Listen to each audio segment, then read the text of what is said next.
ରହିଥିବା ଯେଉଁ ପିପାସା ତାକୁ ତମେ ଚରିତାର୍ଥ କର। ଏତିକି ତ କଥା।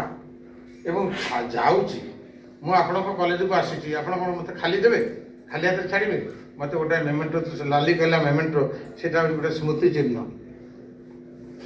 ମୋତେ ଗୋଟେ ମେମେଣ୍ଟୋ ଦେଇଛନ୍ତି, ପୁଣି ଗୋଟେ ଫୁଲ ତୋଡ଼ା ଦେଇଛନ୍ତି। ମୋ ଝିଅ ଆସି ପଚାରିବ, ବାପା କ'ଣ ତମେ ଆଣିଛ? ମୁଁ କହିଲି ଗୋଟେ ଦେଖ ଫୁଲ ତୋଡ଼ା ତୁମ ପାଇଁ।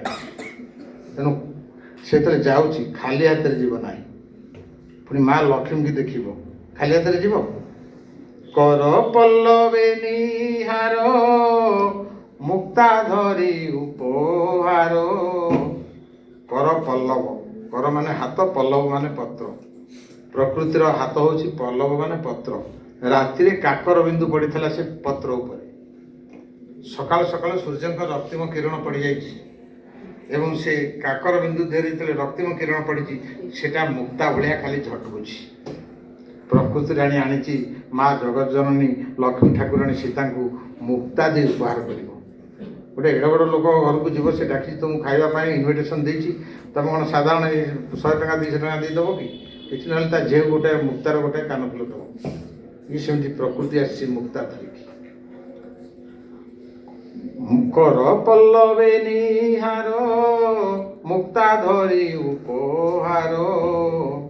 ସତୀଙ୍କ ବାସ ବାହାର ପ୍ରାଙ୍ଗଣେ ରହି। କହିଲା, ହେ ସତୀ, ମୋତେ ଦର୍ଶନ ଦେଇ ମୋର ଦିନ ଯୁଗ ଯୁଗରୁ ରହିଥିବା ପିପାସାକୁ ଚରିତାର୍ଥ କର। ତେଣୁ ଏଠି ହେଇଛି ପ୍ରକୃତି ସବଜେକ୍ଟ। ପ୍ରକୃତି ମଧ୍ୟ ଅନ୍ୟାୟ ବିରୁଦ୍ଧରେ ସ୍ୱର ଉତ୍ତୋଳନ କରୁଛି, ସ୍ଥିର ହୋଇ ବସିପାରୁନି। ଯେତେବେଳେ ପ୍ରିନ୍ସିପାଲ ଯେତେ ବଡ଼ ହେଲେ କ'ଣ ହେଲା, ଯଦି ଭୁଲ କରିଦେଲେ, କିଛି ଭୁଲ ଜିନିଷ କହିଦେଲେ, ତାହେଲେ ପିଲାମାନେ କ'ଣ କଲେ ନା ପାଟିତୁଣ୍ଡ କଲେ, ଅନ୍ୟାୟ ବିରୁଦ୍ଧରେ ସ୍ୱର ଉତ୍ତୋଳନ କଲେ। ଏ ବାୟା ବସା ତୁଣିରକୁ ଛାଡ଼ି ବାରମ୍ବାର କଙ୍କସର ପତ୍ର ବା କିକଲା ବାହାର। ଯେତେବେଳେ ଲକ୍ଷ୍ମଣ ନେଇକି ଭାଗୀରଥୀ କୂଳରେ ବାଲ୍ମୀକି ଆଶ୍ରମ ପାଖରେ ସୀତାଙ୍କୁ ବିସର୍ଜନ ଦେଇଛନ୍ତି, ପ୍ରକୃତି ଆଉ ନିଜକୁ ଆୟତ୍ତରେ ରଖିପାରିନି। ସେ ଚାହିଁଛି ମାନେ ବିଶ୍ୱ ନିୟନ୍ତାଙ୍କ ବିରୁଦ୍ଧରେ ସ୍ୱର ଉତ୍ତୋଳନ କରୁଛି। ବାୟାବସା ତୁଣିରକୁ ଖଡ଼ଗରାଜ କ'ଣ ଗର୍ଜି ପାଇଁ ବର୍ଜିଲା ପ୍ରକର। ଏବଂ ମୋ ପ୍ରକୃତି ଆସିଛି ବୋଲି ଆଗରୁ ଖବର ପଠେଇଛି। ଆଜିକାଲି ସିନା ଇମେଲ୍ ଯୁଗ, ହ୍ୱାଟ୍ସଆପ୍ ହେଇଗଲାଣି। ଆମେରିକାରେ ପୁଅ ଅଛି, ସାଙ୍ଗେ ସାଙ୍ଗେ ହ୍ୱାଟ୍ସଆପ୍ରେ ତୁମକୁ ଫୋନ୍ କରି କଥା ହେଉଛି। ସେତେବେଳେ ଏସବୁ ନଥିଲା। ତେଣୁ ପ୍ରକୃତି ଗୋଟେ ଖବର ପଠେଇଛି, ଆସୁଛି। ବସନ୍ତ ବିଜୟ ବାରତା, ଏ କିଛି କଥା। ବସନ୍ତ ବିଜୟ ବାରତା ପ୍ରଚାରିଲା ଭୁବନେ। ବସନ୍ତ ସମୟରେ ବସନ୍ତ ଆସୁଛି, ଚାରିଆଡ଼େ ପ୍ରଚାର ହେଇଗଲା। କେମିତି ନା ପାଦପ ଆନିତ ପତର ପରଭୃତ ପଠନେ। ପାଦପ ମାନେ ବୃକ୍ଷ, ଆନିତ ମାନେ ଆଣିଛି। ବସନ୍ତ ସମୟରେ ଗଛରୁ ସବୁ ପତ୍ର ଗୁଡ଼ା ଝରି ପଡ଼େ, ଗଛ ଲଣ୍ଡା ହେଇଯାଏ। ଏଠି କ'ଣ ହେଇଛି ନା ପାଦପ ହେଉଛି ଡାକବାଲା। ଡାକବାଲା ଆଣିଛି ପତ୍ର। ଆମକୁ ପତ୍ର ମାନେ ଚିଠିକି ପତ୍ର ବୋଲି କହୁ, ପତ୍ର ପାଇ ପତ୍ର ଦେଉ। ପାଦପ ଆନିତ ପତ୍ର ପରଭୃତ ପଠନେ। ଗାଁ ଗହଳିରେ ଗୋଟେ ଅଶିକ୍ଷିତ ମହିଳାଟିଏ, ତା ପୁଅ ଚିଠି ପଠେଇଛି ଆମେରିକାରୁ। ସେ ଚିଠିଟା ପଢ଼ିପାରୁନି। ସେ ଡାକବାଲା ଆସିଥିଲା, କହିଲା, ପୁଅରେ ମୁଁ ତ ଚିଠି ପଢ଼ିପାରିବିନି, ଟିକେ ଚିଠିଟା ପଢ଼ିଦେଲୁ, କ'ଣ ଲେଖିଛି ମୋ ପୁଅ। ପାଦପ ଆନିତ ପତ୍ର ପରଭୃତ ପଠନେ। ପରଭୃତ କିଏ ନା କୋଇଲି। ବସନ୍ତ ସମୟରେ କୋଇଲିର ଯେଉଁ କୁହୁ କୁହୁ ତାନ। ପାଦପ ଆନିତ ପତର ପରଭୃତ ପଠନେ। ଏବଂ ଖବର ପାଇଗଲା ଅବନୀ ରାଣୀ। ଅବନୀ ରାଣୀ ମାନେ ମା ଧରିତ୍ରୀ। ଖବର, ଏ ଝିଅ ଶୁଣ ଟିକେ ଖବର। ତୁମେ ଡିଷ୍ଟର୍ବ ହେଇଗଲେ, ମୁଁ ଡିଷ୍ଟର୍ବ ହେଇଥିଲି। ପାଦପ ଆନିତ ପତର ପରଭୃତ ପଠନେ। ଗ୍ରହରାଜ କର୍ଣ୍ଣେ ପଡ଼ିଲା ଋତୁ ସମ୍ରାଟ ଭାଷା। ଗ୍ରହରାଜ କିଏ? ଗ୍ରହରାଜ ହେଉଛନ୍ତି ରବି। ଆଜିକାଲି ସବୁ ମୁଁ ଦେଖୁଛି ସୋସିଆଲ ମିଡ଼ିଆରେ ଜ୍ୟୋତିଷମାନେ କହୁଛନ୍ତି ଗ୍ରହରାଜ ହେଉଛି ଶନି। ୟାଠୁ ଭଳି ହାସ୍ୟାସ୍ପଦ କଥା କ'ଣ ହେଇପାରେ? ବହୁ ଭୁଲ ଜିନିଷ ସେମାନେ ପ୍ରଚାର କରୁଛନ୍ତି। ଗ୍ରହରାଜ ହେଉଛି ରବି। ଗ୍ରହମାନଙ୍କ ଭିତରେ ଶ୍ରେଷ୍ଠ ହେଉଛନ୍ତି ରବି। ଗ୍ରହରାଜ କର୍ଣ୍ଣେ ପଡ଼ିଲା ଋତୁ ସମ୍ରାଟ ଭାଷା। ଋତୁ ସମ୍ରାଟ କିଏ ନା ବସନ୍ତ। ଗମିଲେ ସରଳ ପଥରେ ତେଜି ଦକ୍ଷିଣା ଆଶା। ଆଉ ଶିଶିର ନାଶଇ ପଦ୍ମିନୀ ଘନ ରବିଙ୍କି ଗ୍ରାସେ।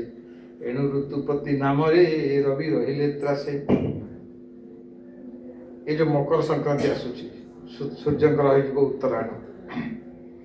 ବସନ୍ତ ତିଥି ପିରତି, ସବଜେକ୍ଟ ବସନ୍ତ ତିଥି ପିରତି ପାଇ ଅବନି ରାଣୀ।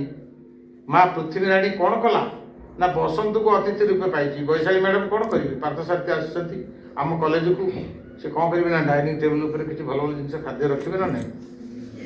ବସନ୍ତ ଅତିଥି ପିରତି ପାଇ ଅବନି ରାଣୀ, ସଜାଡ଼ି ରଖିଲା ଭଣ୍ଡାରେ ନାନା ପଦାର୍ଥ ଆଣି।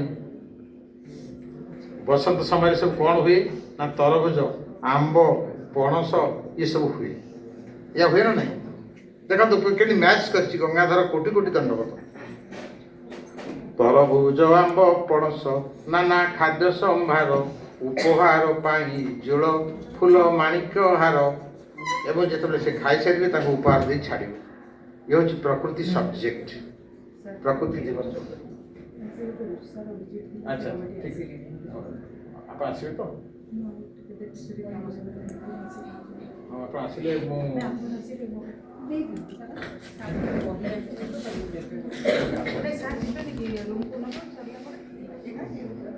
ଯେତେବେଳେ ଅତିଥି ରୂପେ ପାଇଗଲା, ସେଇଠି ପ୍ରକୃତି ହେଉଛି ସବଜେକ୍ଟ। ତେଣୁ Gangadhar Meher Wordsworth, the thing of a beauty is joy forever. Its loveliness increases, it will never pass into nothingness, but still will keep.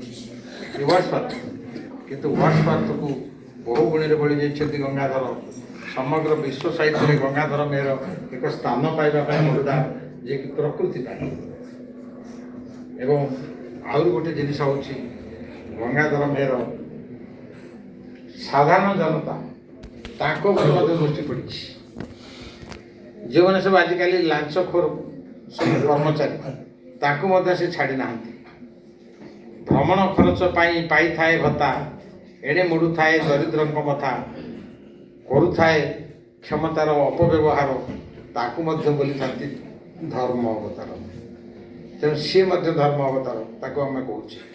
ଏ ଯେଉଁ କର୍ମଚାରୀମାନେ ଯେମିତି ଶୋଷଣ କରୁଛନ୍ତି ସାଧାରଣ ଜନତାଙ୍କୁ, ତାକୁ ମଧ୍ୟ ଗଙ୍ଗାଧର ମେହର ଶାଣିତ ଭାବରେ ତାଙ୍କର ଲେଖନୀ ଚଳାଇଛନ୍ତି। ଏବଂ ଗଙ୍ଗାଧର ମେହର ଜଣେ ଏଭଳି କବି, ତାଙ୍କର